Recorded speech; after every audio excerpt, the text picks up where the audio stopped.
kulankan oo ay si wada jir ah u soo wada qabanqaabiyeen kabiirka kooxda Qayladaan Dr. Cabdi Shire Ciyaar Jecel maamulaha shirkadda Global Net Sheekh Cabdalla iyo milkiilaha maqaayadda The Village Ahmed Village ayaa xalay lagu qabtay magaalada Muqdisho kulanka waxa wada yeeshay dadka qurba joogta ah ee dalka dib ugu soo laabtay iyo dadka ku dhaqan gudaha dalkani Soomaaliya ujeedka kulankana waxa uu ahaa sidii ay wada shaqeyn u dhaxmar lahayd isla mar ahaantaana ay ugu wada qayb qaadan lahaayeen dib u dhiska balaaran ee dalka ka soconaya kulankaasi waxa ka soo qayb galay xubno ka socotay bulshada rayidka haweenka gobolka Banaadir dhalinyarada xubno ka socday xafiiska ra'iisul wasaaraha iyo qaybaha kale ee bulshada ku dhaqan magaalada Muqdisho mas'uuliyiinta kulanka ka qayb galay iyo marti sharafta ayaa halka waxay ka soo jeediyeen khudbado kooban waa isdhexgalka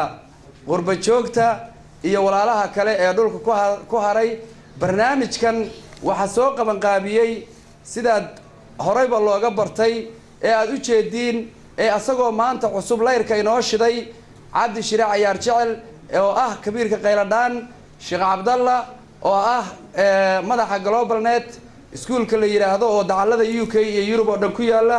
iyo walaalkeen Ahmed Village oo haddaan nahay qurba joogta aan ku faano أنا waxaan soo daadagayaa insha Allah dhanka cilmiga iyo macnaha in cilmiga qofku ku dadaalo iyo bulshada aqoonteeda inay muhiim tahay in kaalinta cilmiga aad iyo aad loo xoojiyo soo sida hadda aan soo sheegno qof walba Soomaali ah waxa looga baahan yahay inuu kaalintiisa macnaha waxbarashada uu aad iyo aad macnaha u xoojiyo dabcan way dhib badan tahay wax fudud ma aha qofka markuu dhaho waxbaan macnaha baranaya waxa imaanaya caqabado aad u badan waxa laga yaabaa qofkii iskuulka wax uu ka dhigan lahaa inuu san haysan waxa laga yaabaa dhaqaalihi wax uu ku baran lahaa inuu san haysan waxa laga yaabaa macallimiintii aqoonta lahayd ee maadada dhig lahayd inaysan joogin haddana iyadoo saas ay tahay waxa loo baahan yahay inta awoodaada ah inaad dadaashid Soomaali qabiil ma u kala baxdo hadda waxay u kala baxdaa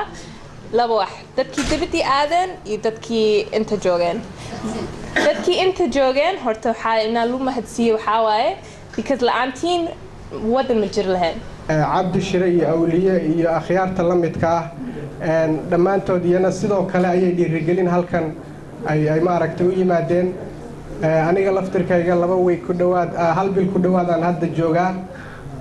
dadka xataa inaan soo guurayo uma sheegin hal mar ay ka war heleen inaan magaaladii soo galay waxaan leenahay intiina maqan